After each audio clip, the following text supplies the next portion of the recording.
Good morning everyone and welcome back to the Two-Headed Wolf gaming channel Last Epoch, and this week, bees.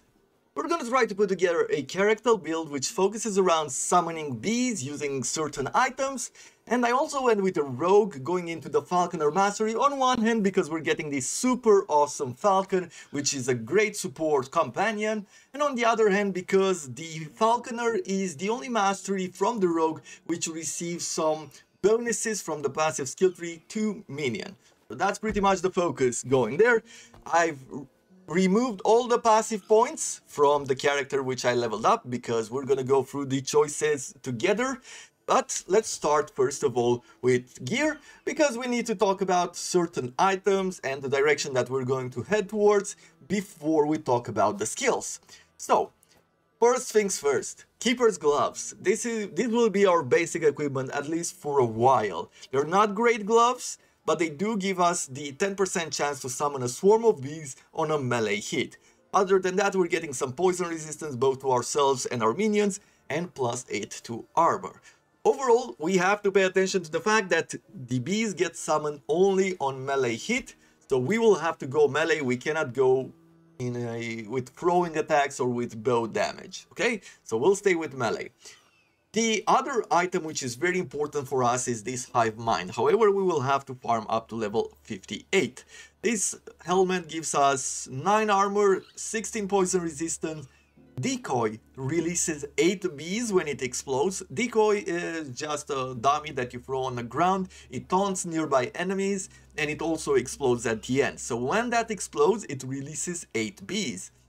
When you hit a bee with Acid Flask, it gains Toxic Coating. That's also really cool.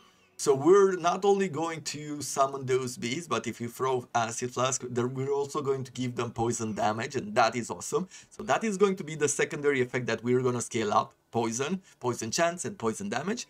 This also gives us 23% mana efficiency for Decoy, 40 health, 110 armor, and another 60 poison resistant besides the base. So this is a great helmet overall for this character. However, we're going to have to farm till level 58. I have another farm here, another helmet here, which is actually even more impressive, but this one requires level 70, and it's mostly created for the druid who can go in a Spriggan form, meaning that trend form. Because if you equip this helmet, you get +8 bees per 10 seconds while you are in Spriggan form. Bees gain additional 10 health and 10% increased damage per point of attunement. That is amazing. Bleed inflicted by bees has a 5% physical penetration per point of your strength. That's also amazing. When you directly cast Thorn Shields, the nearest bee also gains Thorn Shield. This is sort of a reflective shield that gives back or returns some of the damage back to the enemy. 49% chance to apply Frailty on hit for bees. That's also really cool. Frailty reduces the enemy's damage towards whatever they are hitting. Minions leech 3% of physical damage as health, and the only downside is that minions cannot deal critical strikes. But other than that, this is a great helmet. We could equip it as well. There's no, as you can see, it doesn't require us to be a primalist. However, we wouldn't gain a whole lot of benefits from it, and scaling up strength and attunement with the Falconer and with the Rogue is not really going to happen. We are mostly focused on dexterity. So it's not for us, but I just wanted to show this item off. As far as what do we do with the combat, as I said, we're gonna go with melee. And in the beginning, we're gonna start with a Humming Bee Sword. It's not giving us any bonus, it's not helping us summon bees, but it's thematic, and I think it's a good start because we're getting some melee damage, 25% increased melee attack speed, and that is great. Having quicker attacks also means that whenever we are able to summon those bees, we will be able to do so quicker than usual. 25% more attacks is really good. 3% increased movement speed, 6 ward gain on melee hit, which will provide us with an extra shield, basically an extra defensive layer. 1% chance per 20 ward to gain haste. That extra speed also helps. Elemental damage per 200 ward doesn't matter. We're not really going to be using it. On the secondary, I am thinking that to begin with, I'll definitely go with dual wielding because I want to use this dagger, giving us a melee damage, critical strike multiplier, 30% of missing health is regained on potion use. +1 to Acid Flask, which we are going to use as a skill. 27% increased area of effect for Acid Flask, and that is awesome. Especially because we will have to hit our bees with Acid Flask in order to gain Toxic Coating. This will increase our chance that we are actually hitting them. Plus it's giving us another 48% increased poison damage and +3 to all attributes, which is great all around. Overall, I feel like this is a great dagger to begin with. Later on, I might change. So instead of keeping this sword, because it's very weak, I'm not going to keep it for long. I'm going to put the dagger in the main hand. And maybe then we're going to go with this shield, where we get 35% block chance, which is reduced by 57% from the modifier. 559 block effectiveness, 54 health, which is really good, and 100% less damage taken on block. So that's why they're cutting the block chance in half, because it's reducing the damage taken by another 100%, and that is a lot. So that's what I'm thinking for later on. To begin with, we're just gonna go with dual wielding. I can't throw it in just yet because there's no passive points assigned. Finally, I have this idol, which gives us a 6% chance to deal double damage with Falcon Strikes, and he's really good in the beginning. 58% increased armor shred effect, that's also very useful. I have this ring thrown on as well, where we get some movement speed, 806 minion armor, 8% increased movement speed for you and your minions, and 10% chance to summon an illusory tree when hit. That is sort of a decoy, which attracts the attention of nearby enemies. You know, at the end of the day, we are pretty squishy, so if we can avoid some damage, that would be great. Finally, I have these boots. Once again, they're made for the Primalist, but we're getting 53 armor, 15% increased movement speed from the base boots. Then we get 80 health. Us and the minions get 20% increased movement speed. Us and the minions also get increased healing effectiveness. Every second, if you are moving, you have a 22% chance to cast Summon Vines. I don't think this will work if we are not a Primalist. And +1 to Entangling Roots is not for us. We are not going to get anything out of it. So that's as far as the skills go and as the items go. Let's see what we can do over here. Now, if we were to look for minion, you can see that nothing lights up over here in the Blight Dancer. Nothing really lights up over here in the Marksman. It's only the Falconer that gives us a few modifiers. So that's why we're going with the Falconer. Let's see. Attack speed and physical damage wouldn't matter for us. We're focusing on minions. We're not really focusing on us doing the damage. Dexterity and health, I think, is the one that we're going to go with. Poison resistance and the dodge rating. Dodge rating I would like, the flat dodge rating. But the poison resistance won't matter, because once we throw this Hive Mind on, we're getting from the start 76% poison resistance. So with that in mind, it's not giving us anything. We're gonna lose half of these investments. So we're gonna go with extra health and dexterity. Dexterity gives us some extra damage to certain attacks like Flurry, which we are using as a melee attack. And we're also getting some dodge. So that is good. We're gonna go Twin Blade, right? We're going dual wielding at the moment.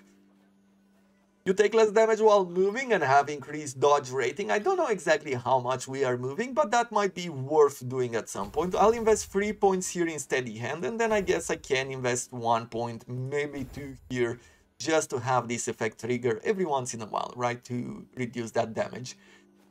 Little cadence, every third melee attack, getting more damage doesn't matter for us. You have an additional dodge rating and a chance to receive glancing blow when hit, receiving 35% less damage. That is actually really good. You have a chance to gain haste for 1 second on hit and deal increased damage based on your increased movement speed. Since we're gonna get a lot of increased movement speed later on, I think we can do this and probably even increase it. That wouldn't be a bad idea. Let's see. We can get a bit more the glancing blow. I think to begin with, just getting this increased movement speed early on, it's going to help us later on. Increased damage while dual wielding and dodge while dual wielding. Yep, partially we could say that we're gaining some things out of it. When you use a skill that costs 0 mana and hit an enemy, you regain health and mana. We'll do this. We'll invest 2 points there. You have a chance to poison on hit while I have a dagger or a bow equipped. Yep, well, let's do that. And I think I'm going to invest 3 points here to a 30% chance to throw in poison. Bleed stacks on third attack, we're not going to go with that. Increased critical strike doesn't matter for us right now. Then we're gonna go with the Falconer.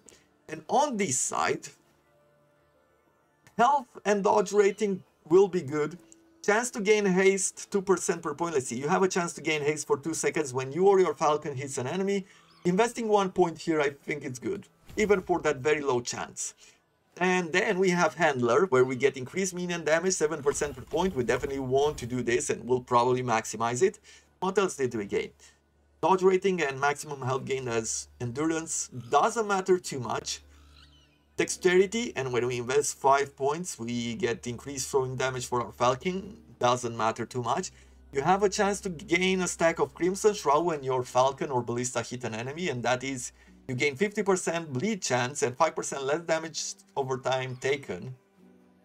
Okay, that is not a bad idea. But let's maximize minion damage first. And where are we going next? I would like to get some stamina of the rover, increasing dodge rating by percentage and mana regeneration. And if we invest 4 points, we gain mana when we dodge. And I feel like we're gonna be starved for mana on certain skills. So we'll maximize that. Ranger's Mark, we're not using a bow, we're not using throwing damage. I guess partially we are, because Acid Flask is a throwing attack. And even though throwing the Acid Flask, the first explosion would be adding the throwing damage, but the damage over time, the poison damage, is not scaled by the throwing attack. So in the end, we need to focus more on a chance to poison or a chance to bleed or ailments, rather than throwing damage. Increase melee with two-handed weapons, we're not using them, so it doesn't really matter. Melee damage for Falcon, of course, that could be good, but we're not getting anything else after that. Increase damage with one-handed weapon, and if we invest 5 points, we gain an additional block chance while wielding a one-handed weapon. And you have additional block effectiveness per point of dexterity. I would really like to invest a few more points there. Like up to 5 at least. Hopefully, let's see, did this add up? Yes, it did add up. So by having 2 of them, are we gonna get more? We're just getting some block effectiveness. It's not increasing our block chance. Still, every little bit counts, I guess. Nice. With the rest of the passives, let's see, in your area skills and your minions area skill, your damage in a larger area. Once again, this is really good.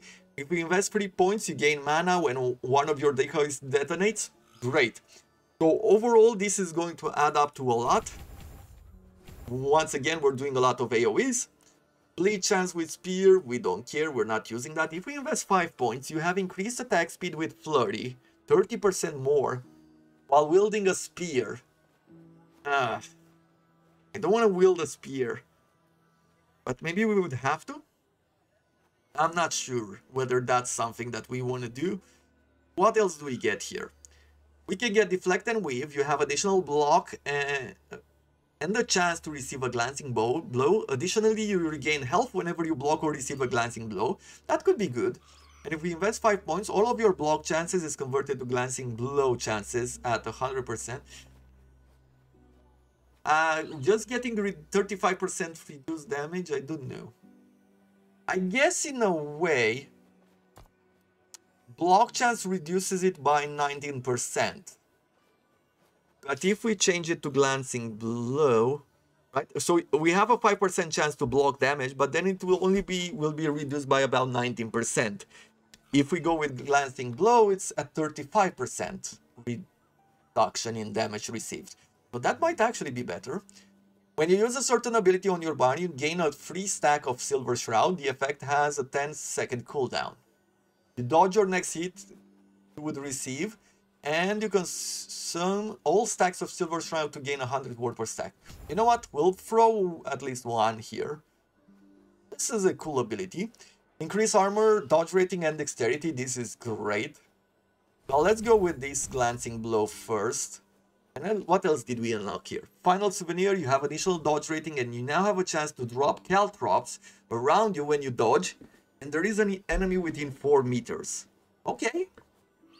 Extra damage, maybe slowing down the enemies with caltrops ability.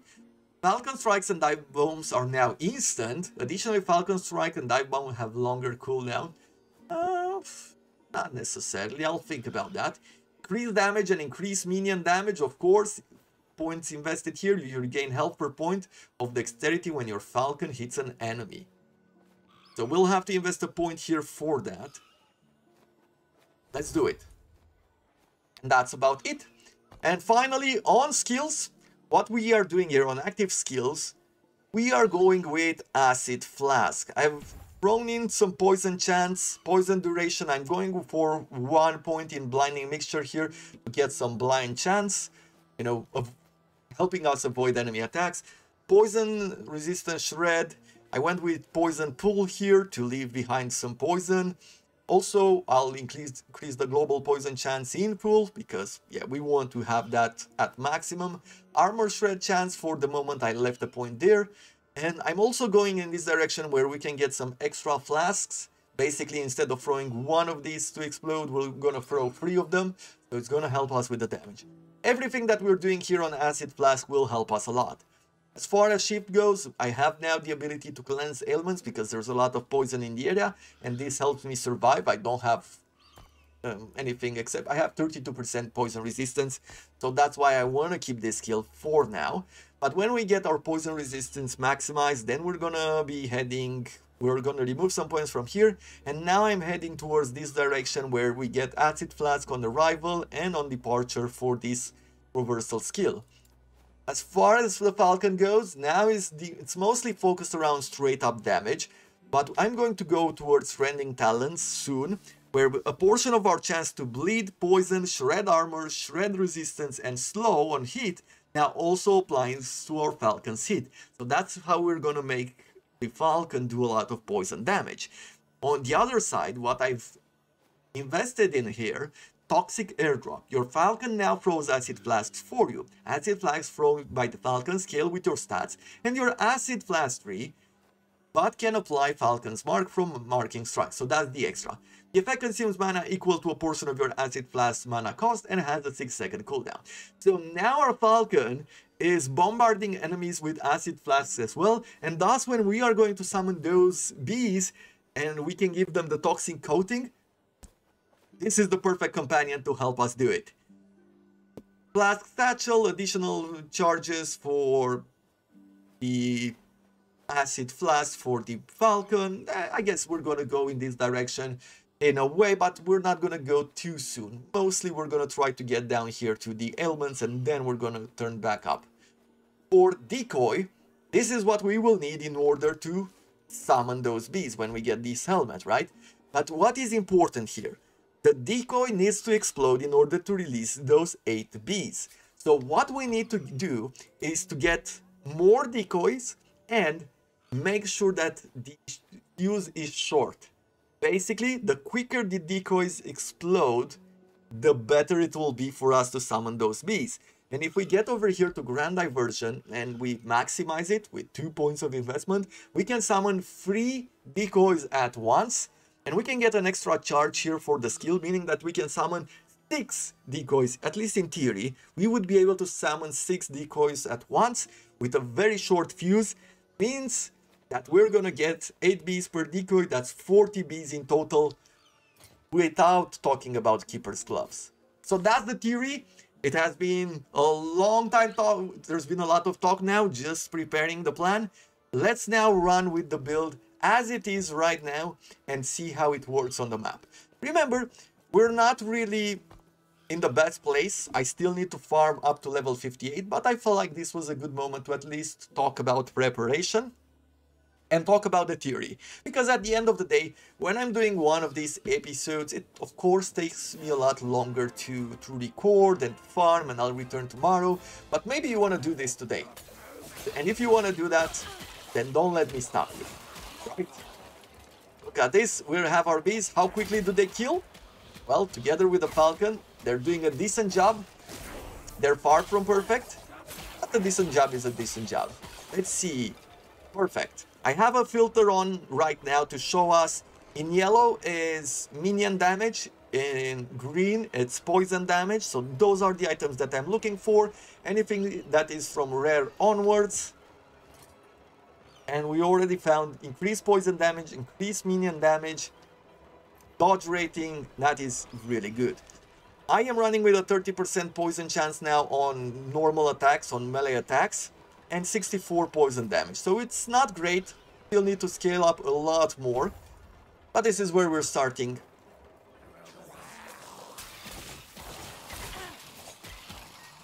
And as you can see, the Falcon is also dropping the Acid Flask every once in a while, and that is really nice. I am super excited. When I found those items, you know that I've spoken, if you've watched my previous builds, you know that I've spoken about these builds, like going for bees and stuff like that. But all in all, I didn't know how many opportunities we would have to put this build together until now. And I am super excited for it because there seems to be a lot of potential. With those decoys, if we can get some good damage, it doesn't really matter. The way I'm thinking right now is that health won't matter for the bees that much. Because if we're going to have about 40 bees to 50 bees running on the battlefield, then seriously, how much are we going to be worried about with the bees' health, right? How many could they kill at once? Let's see, for the shiftability, we're going to go towards invulnerability. More. And with Acid Flask has a chance to grant haste on use for a short duration.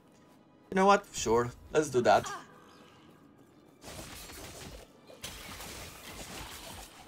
It's a bit awkward to throw this Poison Flask every once in a while. That's why I want to get some automatic abilities. Somehow I'm a big fan of automation. I've seen a lot of people just like making builds which require you to be a bit more intensive on your skills. Somehow that doesn't appeal to me right now. Let's also test our build against this boss. I don't think we have a limit on how many bees we can summon right now. We have an 8-second cooldown on doing it. So it really depends on how lucky we can get as well. I think in a big way our Falcon is carrying us at the moment as far as the amount of damage that we are doing. If we were to leave them alone, well, they're working at it, but they're not crazy. We need to help them, we need to do some damage on our own, and we need to use skills. There it is. Killed him. What did we get here? Braces, which we don't care about because we're not gonna use them.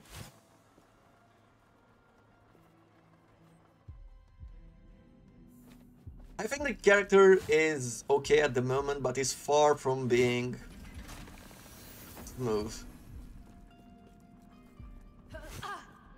I'll have to do a lot of farming. I'll get to level 58 and that's when we're starting our next episode. We're going to figure it out together.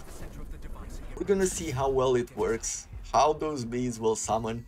By that point I would say that I can get up to Grand Diversion here. Right, we would need what? 1, 2, 3, 4, 5? 5 points in total. We get another point in accelerated mode. I think we have the potential to get 5 points by level 58. I will see you soon. Hopefully I'm not mistaken.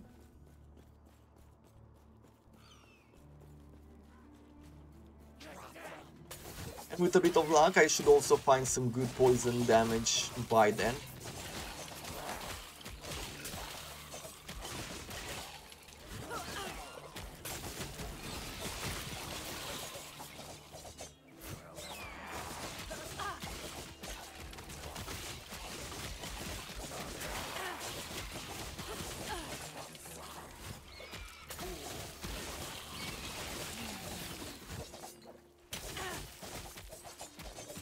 This critical strike avoidance, fire damage, yeah, nothing that we care about.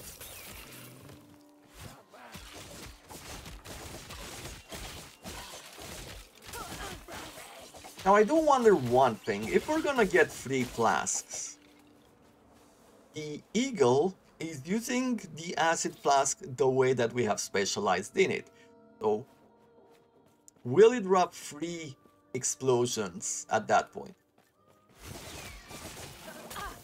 And there's one cool thing that it also drops those pools of poison, which means that we're also stacking a lot of poison on them, on the enemies.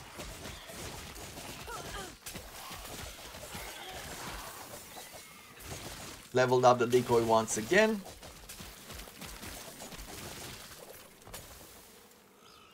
And now we're going with an extra point of ignite, I guess. In the end, what I will be doing with the decoys is that we're gonna go towards poison damage. So one of the things that you can do later on, after we've gone through these 3, is I'll remove these points from freeze. And I'll probably remove them very soon. And in the end, we're gonna go down here to acid fumes. Small explosions are replaced by acid flask detonation. One final explosion is replaced by 3 acid flask ejected from the decoy. On fire now inflicts poison instead of ignite. So, specializing in acid flasks, I really feel like the main thing that you should be looking for on your... should I go there? If I remember correctly, there's nothing on this map, at least not yet. But one of the things which is very important is to get acid flask on all your gear pieces. Even though you could modify some other skills as well, you know, getting +3 to flurry or things like that, it's not really that important. Yeah, there's nothing here, or I haven't discovered anything there. It's not as important as scaling up acid flask, because if your eagle drops acid flask, if our shift ability, the traversal skill, drops acid flask where we leave and where we get to, if our decoy will explode into acid flasks, and I guess that's about it. Yeah, if we have all those 3 skills, plus we'll have our bees which get the poison scale, then that is our main focus. That's where we should be looking. That's what we should be looking at. That's where we should be scaling up our equipment. And it's going to be very interesting to see what it turns out. Now, this is going to be probably a much shorter build than what we've done so far. I don't think it's going to take me more than 3, maybe 4 days to get to a higher level and just show off some stuff. I don't think I'll try to push it towards the end game, level 100. I don't think, at least at the moment.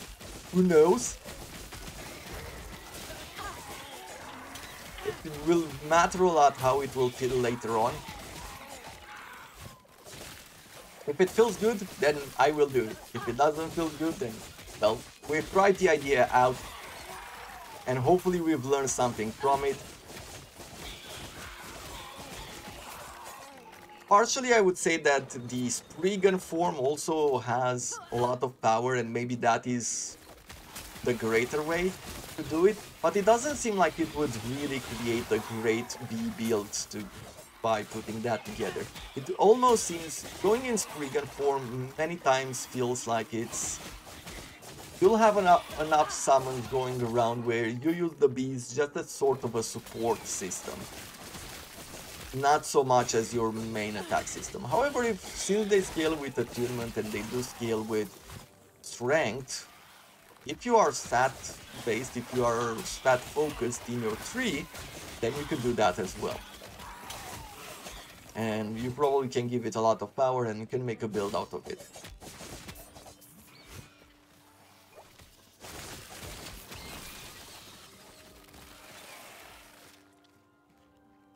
So at this point, there's not a lot more to be shown. You can see how it works right now. 8 bees running around, and we keep summoning them. If it weren't for you, I'd still be pregnant. Now with the quicker attacks, it helps us. And if we leave these alone, they're doing their job. But that's going to have to be it. I'm super excited to see the next episode, farm until the next episode, because with theory out of the way, we're going to quickly assign a few points, and then we are going to check out the true power of this build, which should be pretty awesome, to be honest. Like, somehow that's what I'm thinking, and I don't think I am wrong. Let's see. How does it look now to throw those flasks? Okay, nice. In a line. Instead of throwing in a line, we can throw it in a fan by going further. Fan mode. It would increase the travel speed, which would be great. But throwing it in a fan like this, I'm not sure if it's as effective as doing a line like this, because we would hit the back lines.